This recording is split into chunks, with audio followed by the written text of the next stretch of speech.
Okay, and I'm gonna.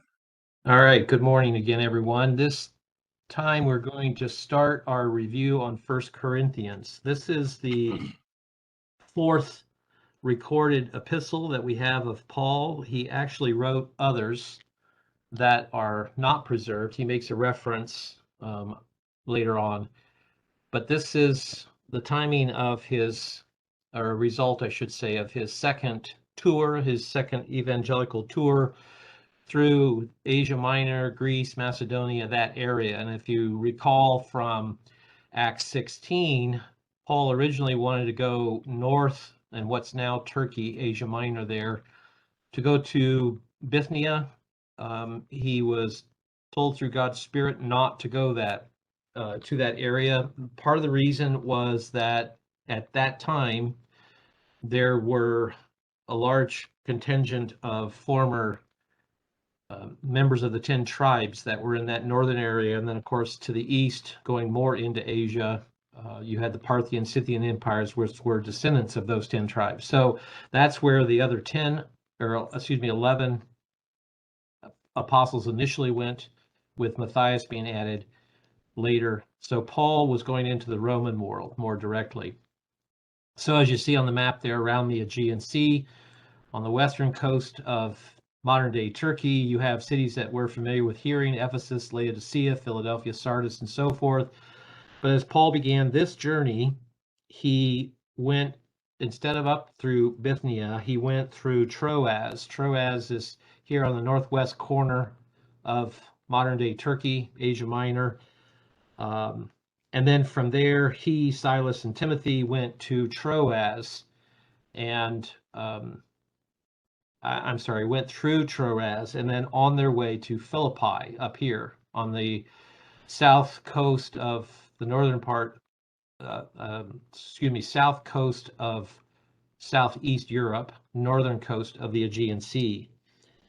As they went through Philippi, Paul, of course, preached as he typically did in the synagogues, in the streets, crowds that would gather for various things. He used those occasions to preach the gospel message.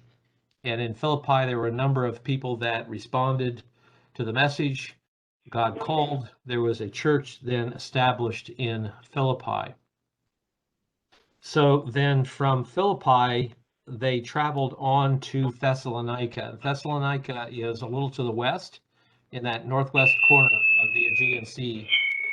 So someone's got their mic on. We're getting feedback. So if you could mute yourself there. Okay.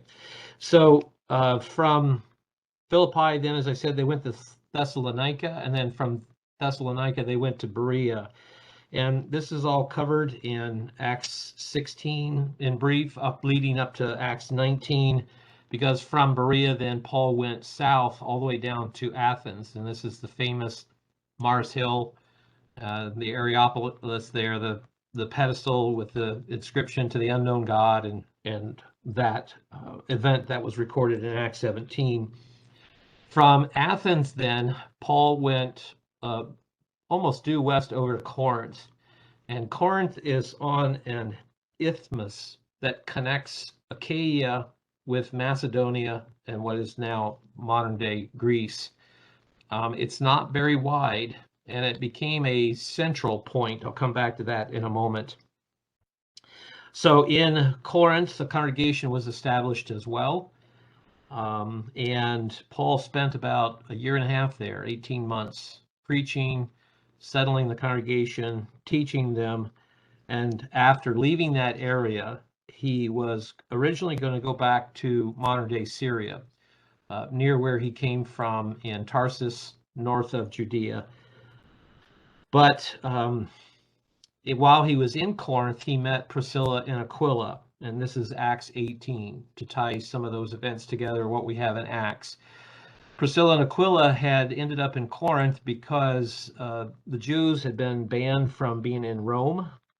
As division grew increasingly with Jews in the Roman Empire against the Roman authorities, they were just banished. And so the Jews that were in Rome had to find other places to be. Priscilla and Aquila ended up in Corinth, and that's where they connected with Paul. on Paul's way back to Syria. Of course, most of this is by ship, and so as he makes his way, he ends up in Ephesus. That might not seem the most direct route, but it's understandable because during this time, if you wanted to travel via ship, your course of action would normally be to go down to the nearest seaport and start asking for the ship captains and where they were going and if they could pay for passage on their ship. There were no luxury features by any stretch of the imagination. So depending on what was being hauled, it could be fairly comfortable. You could make a seat, a bed sort of on sacks of grain or other goods that might be soft. If they were transporting amphiles of wine or other hard goods, you would just have to find the most comfortable spot and sit there until they got to where they were headed. So you didn't really have a good choice all the time. So Paul ends up in Ephesus trying to make his way back to that area north of Judea. So in Ephesus, then we come to Acts 18 still, and he strengthens the churches there. He spends some time. This is the famous statement that as he was leaving, he was telling them that essentially they were breaking his heart. They didn't want him to go. He promised to return if he could. But while he was in Ephesus, he did stay there for quite some time. It seems about 2 years. The reference is that he taught in the school of Tyrannus. We don't know exactly what this school was, but it seems that he had his own business. Could have been a school to instruct students, and we would call those private schools today, but that was common. If there was any education given, that was the common way that it was done. So tutors that would be hired, families that would pay, and they would be taught various lessons in Greek rhetoric and other things. And so Paul used this facility that was available, probably especially on the Sabbath, to be sort of a central point while he was in Ephesus to preach from that area. While he was in Ephesus, it is then, while he was there, that he received some troubling reports from Corinth. And that's what prompted this letter that we now have, this epistle, 1 Corinthians. He was hearing that there were a number of different heresies that were going on, things that they were doing improperly, behavior that was being condoned that shouldn't have been. And so the time period here is roughly around 56 to 57 AD, and you'll find different dates attached to these letters. I'm not setting that as a firm date. The dates that I give are consistent within what I give, but you can find sources that will move these dates backwards or forwards by a year or two. We don't have hard dates for it, but that date seems a reasonable one to me based on other things that we have some timing on. So it seems that Paul wrote this letter to the Corinth church around Passover time, shortly before it or during that time period, because much later in the book, in chapter 16, he talks about the unleavened bread, how a little leaven leavens the whole lump, and these references that we have there. So 1 Corinthians 16, actually, you know what? Let's just read that. So since I've made that reference. So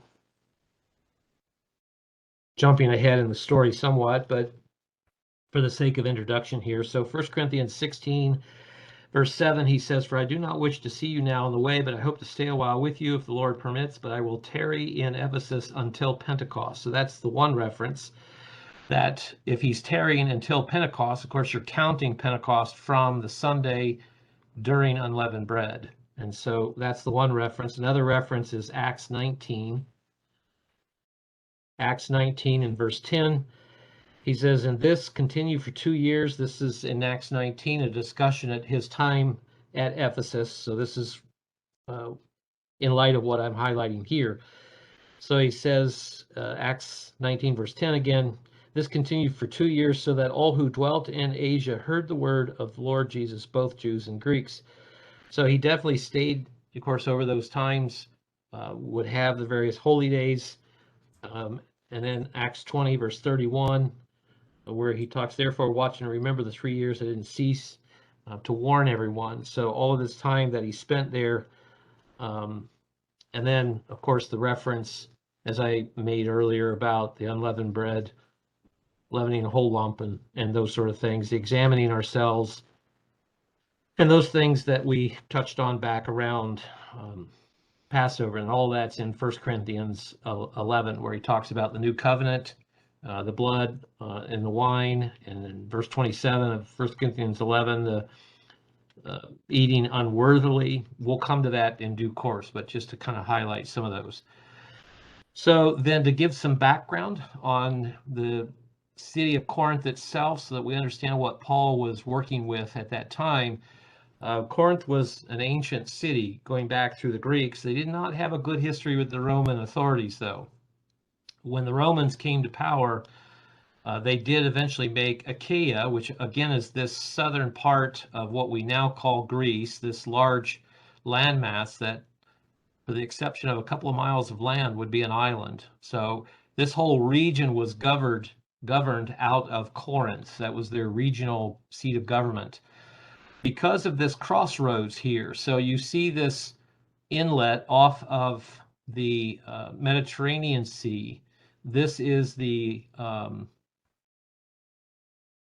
blanking on the name of this. I'll come to it later. Anyway, so sea traffic could come in here this way. They would offload at Corinth, and then goods could go north or south through Greece. Or if they wanted to continue on in the Mediterranean, they would be transported overland to the port at Caesarea, and then be put on other ships to continue on. You might ask, well, why would they do that? Why not just travel around? Well, this waterway around the southern part of Achaia was known to be very dicey, I guess is the best word I can think of. Much like the Horn of Good Hope down around South America, the waters could be unpredictable, especially with the weather on the Mediterranean certain times of year. It wasn't always a smooth ride around it. So rather than risk it at times, they would just come through Corinth. Well, because of these crossroads, both sea and land, Corinth became very wealthy. You could find just about anything there that was available to be sold. And so a lot of wealth would flow through the area. So on this Isthmus of Corinth, as it's called, it's 2 miles from the sea, one way or the other. But it's also set on a really steep Acropolis, 1,900-foot tall mountain.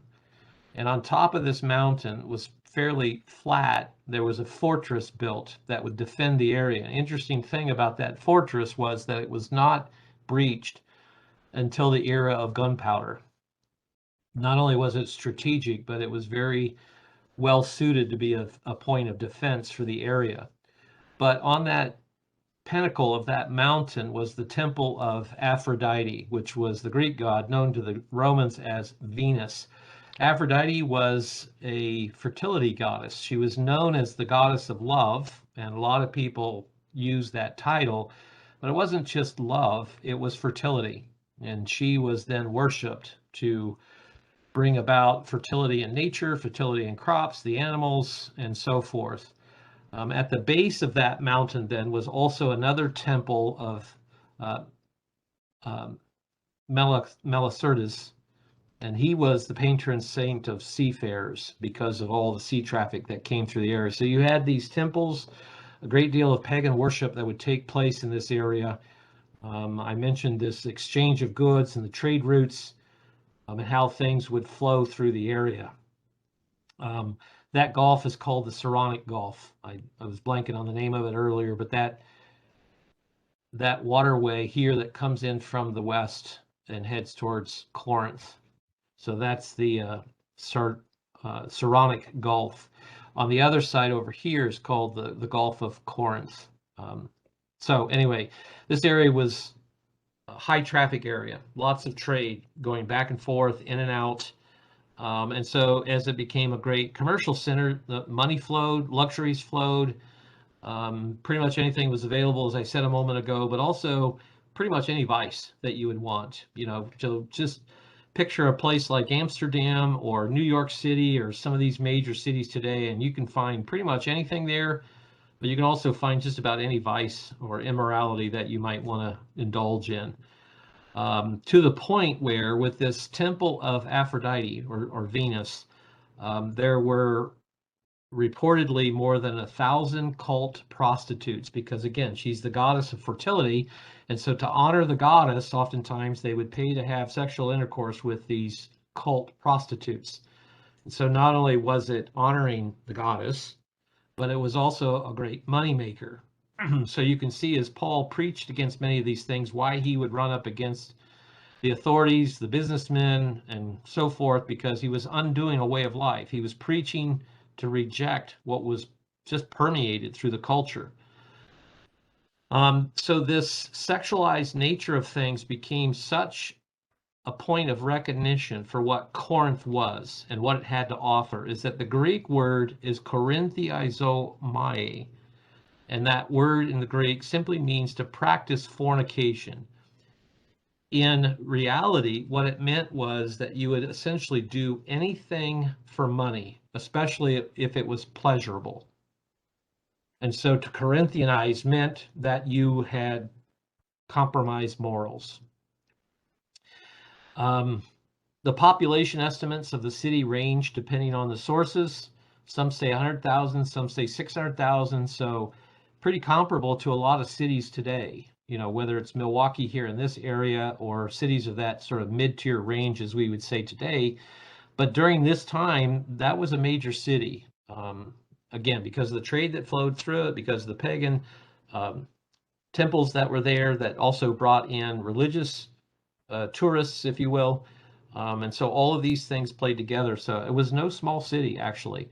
But they had their own convoluted history here. Sorry, my PDF kind of jumps at the end of the page. So as I try to scroll, I apologize for that. So Alexander the Great, as he began his expansion of his empire, made Corinth the center of things that he was doing as he advanced and prepared for war in Persia. But at 146 BC, the city was destroyed by the Romans. So after the collapse of Alexander's empire, and then, of course, the Greeks that came afterwards, and then as the Romans began to be the rising power, as we read in Daniel and the prophecies, they came up to the city. The Greeks, to put it lightly, were very, very resistant to becoming under Roman rule. And so, as the Romans were wont to do, they pretty much did a scorched earth policy. So once they conquered the city, they executed all the males, every one of them, from old men down to babies. And then they took the women and little children, females especially, they sold them for slaves. So they made money off of all of this. And so the city, as you can imagine, was quite set back and in great disrepair. But around 46 or so BC, Julius Caesar rebuilt the city because of its strategic value, because of the commerce that flowed through it and so forth. And as the city grew, then you had populations that migrated into it, because for the most part, the Greek population didn't exist anymore because of the Romans just doing again, a scorched earth kind of policy on the area. So there were a lot of transplants that came into the area. A large contingent of Roman soldiers took up permanent residence, because what the Roman government would do is they mostly didn't have to conscript soldiers. We would call it a volunteer army, and it was a way, means to an end for a lot of people. If you weren't born into the right social status, if you didn't have money, you didn't have a lot of opportunities. One of the ways to get around that was to join the army. Now, the lifespan of a Roman soldier wasn't very long, but if you happened to live long enough to retire, which is roughly around 20 years, if you retired from the Roman army, part of your pay would be that they would give you land. And they wouldn't just give you any land, they would normally give you land on the frontier. Because the thought was, as a former Roman soldier, you're loyal to Rome, first of all, so they don't have to worry about insurrections, but also as a soldier, you can help defend those areas, even if you're not in the army. And so as they rebuilt Rome, they gave land ownership to a great number of Roman soldiers that had retired. And then, as you can imagine, with all this trade, other nationalities coming through the area decided to stay because of the economic opportunities and other things of that nature. So one subgroup of all of these, of course, were Jews that had been scattered in the diaspora after the Babylonian captivity. And so as they migrated as well from other areas of the Roman Empire, they also settled in Corinth. Paul had a history of initially going to those individuals. He would give them opportunity to hear the gospel message first, and almost whole cloth they rejected him. And so after he was rejected by them, then he would go to the Gentiles and usually received at least tacit interest, in some cases great interest, and churches were established and things went from there. So another thing about the Roman culture is that they did host their own games, much like the Olympics. They were called the Ismian Games. These were every 2 years, and it was regionalized for all the various Greek city-states. They would send their champions, their athletes, to participate in these games. But as these games were designed initially, they were to honor the gods. And in this case, the Isthmian Games were to honor the sea god Poseidon. Because of their proximity to the waters on both sides, they had an affinity for this god as well. So again, Paul's in Ephesus as he writes this letter to Corinth. And so while he was in Ephesus, he hears of these dissensions. One group of people met at a home of a lady named Chloe, and these people were writing to Paul and explaining some of the divisions that were being created in the area. One of which is the gross immorality between the young man and his stepmom that comes up in chapter 5. You would think with Corinth's immorality, this would factor into it, and it did to the point where the congregation tolerated this. They thought they were being merciful when Paul had to correct them that you're not only is it not right, but you're not even adhering to what standards, if that's the right word to use, existed in the Corinth culture, that this was even far above and beyond what even a typical Corinthian would think would be a reasonable thing to do. And so we'll cover that in a couple of weeks when we get to that section in chapter 5. Paul also heard that various members were taking other members to court over disputes. And so he had to address that they needed to be able to settle those things rather than going to Gentile authorities to settle the differences between God's people. That's in chapter 6. Paul also had to address how they were misapplying and participating in the Passover service. And so that's chapter 11. As an aside, this is a defense of the holy days in the New Testament, because why would Paul have to correct why would he have to correct behavior being done at Passover if Passover wasn't being kept? Again, this is around 56 or 57 AD, so we're looking at 33, 34 or more years after the crucifixion of Christ. 35 or 36 years. So they're still keeping the holy days. Paul's still teaching this because, again, this is a pagan congregation established mostly through Paul's efforts in evangelizing. He also had to address misunderstandings of the resurrection, because one of the heresies that was swirling around was that, well, there were a couple of variations. One, that Christ actually was not resurrected. This goes into the Gnostic teachings that spirit, which is good, cannot be in the same body, if you will, or cannot dwell with physical, which is seen as evil or sin. And so many were saying that he was just essentially just an appearance, an apparition. Some would call it a ghost. He didn't really exist physically. Others say that he wasn't resurrected, so Paul has to address that. And some were denying the resurrection in general. Even if Christ was resurrected, we're not going to be. And so there are all these different heresies swirling around. So in chapter 15, that's why he discusses these matters about the resurrection. And of course, we quote very much so when we get around the time of the Feast of Trumpets and the resurrection of the saints that's going to happen in Mass then. So Paul addresses other things during the course of these letters, hair length with men and women and other things that come up as well. And so again, it's not just that he's correcting things, it's also that he has to teach them. To use our church speak, these people did not grow up in church. They did not grow up even in a Christian setting.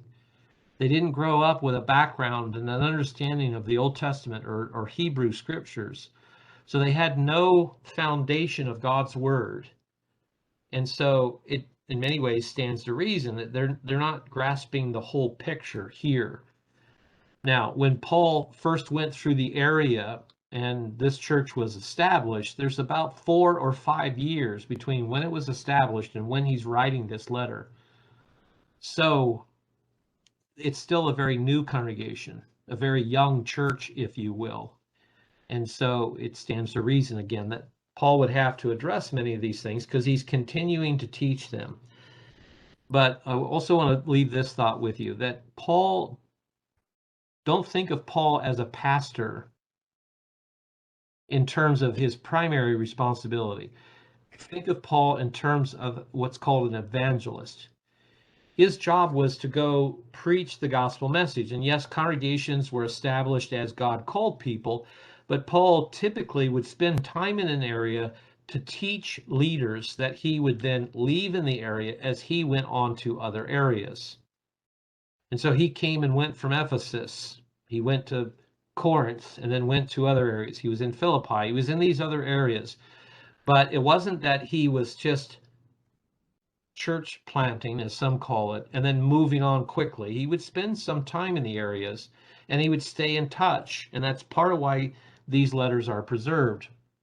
Not only would he write these letters, in this case to the congregation at Corinth, but he or others later were inspired by God that these are letters worth preserving. And so very late in Paul's life, and this is going to be some time before we get there, but what are called the Prison Epistles, which are the last letters that Paul wrote before his death, he's talking about bringing the letters to him, which are these letters, among others, that God, again, inspired to be recorded. And it seems that they went through, and there are some letters that are not preserved, as I mentioned. He had originally sent a letter to the Corinth audience that was not preserved. So 1 Corinthians is not the first letter he wrote to them. And so many of these things. So again, think of Paul in terms of creating the vision and preaching the gospel message and assisting people getting started in their calling, but not that he was boots on the ground year in and year out as we think of pastors today, working with and so forth. He would teach those men and women to do those things and then leave them behind. So in the case of Corinth, they still needed some help in that instruction. So I think I'll leave it at that. We can get into 1 Corinthians. That makes this study a little shorter, but I think I'm okay with that because I don't have enough time to get through all of 1 Corinthians in an hour with all of the background that we've given. So we'll pick up with 1 Corinthians chapter 1 next time after I get back. So we'll continue there. But before we end today, I'll just leave you with these themes. There are a number of common ideas, if you will, that are throughout this letter. One is a general theme, if you will, that Christ is not divided / addressing church factions. As I've mentioned in other studies over the years, especially, when we look at many, if not most, of the New Testament letters, especially outside of the gospel accounts, think of them in terms of addressing wrong doctrinal teaching. So the matters of the resurrection, their misapplication and understanding of the Passover, all of these things were heresies or falling short of the teachings. And so that's one theme. Christ is not divided. The second theme that is a thread through this letter is that he's addressing these doctrinal issues that come as a result and create these factions. So in many ways, you could say it's just one theme, but he touches on other things that aren't necessarily creating factions that we'll get to, just talking about how we should live in God's truth, what that means in a practical sense, and then not clinging to or muddling it with the pagan things of the world. All right, so we'll leave it there.